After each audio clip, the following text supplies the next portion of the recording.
মাহবুব ভাই, সৌদি আরবে আপনি কি লুঙ্গি পরে দোকানদারি করতেছেন? হ্যাঁ, দেখেন এটা হলো যে মাহবুব ভাই সৌদি আরবে লুঙ্গি পরে দোকানদারি করতেছে।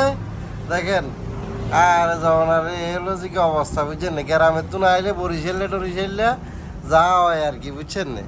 এ হলো যে মাকসালা। দেখেন এই মাকসালার ভিতরে লুঙ্গি পরি এ দোকানদারি করতেছে, দেখছেন না? দেখছেন না? আপনারা সবাই দেখেন, আমি আসলে ফেসবুকে কিন্তু এটা দিমু। এই যে লুঙ্গি পরে কিন্তু দোকানদারি করতেছে, কিন্তু এটা কিন্তু বাস্তবে ফেসবুকে ছাড়ে দিমু কিন্তু। হ্যাঁ, আপনি যে লুঙ্গি পরেন বাংলাদেশে কেউ জানে নাকি বাবু ভাই? হ্যাঁ, এটা জানে না, কেউ জানে না, বাড়ি গেলে জানে নাকি আপনি যে লুঙ্গি পরেন? ও বাবু ভাই, বাবু ভাই রে, দেখেন গ্রামের তো না আইলে ওই লঞ্চের থেকে আসলে যা হয় আর কি। এলো যে মাহবুব ভাই লুঙ্গি পরে দোকানদারি করতেছে, বুঝছেন না?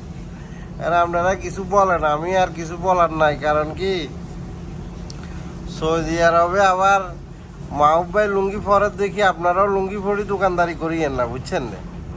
কারণ কি লুঙ্গি পরে দোকানদারি করলে 4,000 রিয়েল গ্রামে মারি দেবো, বেশি মারতো না, 4,000 রিয়েল গ্রামে মারব। তো সবাই লুঙ্গি না পরে দোকানদারি করবেন। আর এটা এই মাহবুব ভাই হলো যে লক্ষ্মীপুরের লোক, তো লক্ষ্মীপুরে আসলে এই লক্ষ্মীপুরের এই ভাবমূর্তিগুলাই নষ্ট করে ফেলতেছে। মাহবুব ভাই লুঙ্গি পরে দোকানদারি করে লক্ষ্মীপুরের ভাবমূর্তিগুলো নষ্ট করে ফেলতেছে। লক্ষ্মীপুরের মানুষগুলো যে লুঙ্গি ফরম ছাড়া দোকানদারি করতে পারে না, এটা তার প্রমাণ। ঠিক আছে কই মাহবুব ভাই?